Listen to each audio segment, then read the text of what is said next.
সড়কের কোথাও হাঁটু, কোথাও কোমর সমান পানি। বিকল হয়ে পড়ে আছে ভ্যানগাড়ি ও ব্যক্তিগত গাড়ি। এ দৃশ্য চট্টগ্রাম নগরীর প্রবর্তক মোড় এলাকার। সকাল থেকে টানা বৃষ্টির কারণে নগরীর অধিকাংশ নিচু এলাকা এভাবেই প্লাবিত। বৃষ্টির সাথে পাল্লা দিয়ে বাড়ে জনদুর্ভোগ।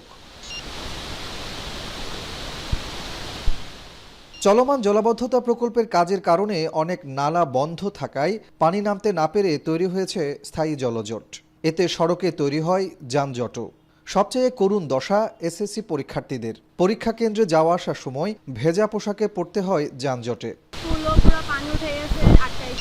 আমরা সিএমটি স্কুলে এক্সাম দিচ্ছি, এখান থেকে সবাই এখানে আটকা পড়ে আছে। জলাবদ্ধতা নিরসনে চট্টগ্রাম উন্নয়ন কর্তৃপক্ষ, সিটি কর্পোরেশন ও পানি উন্নয়ন বোর্ডের প্রায় 14,000 কোটি টাকার মেগা প্রকল্পের কাজ চলমান থাকলেও সমন্বয়হীনতার ছাপ স্পষ্ট।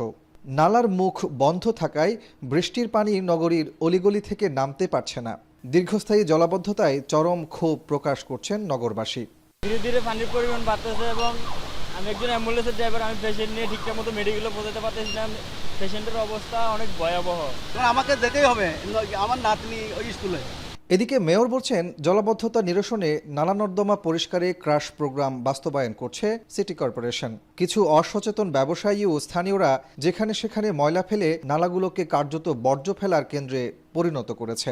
আগামী বর্ষা মৌসুমে জলাবদ্ধতা যেভাবে গত বছর আমরা ইনশাআল্লাহ চট্টগ্রাম শহরে 50-60% কমিয়ে দিয়েছে, এবার তার চাইতে আরও বেশি জলাবদ্ধতা কমানোর জন্য আমরা বদ্ধপরিকর।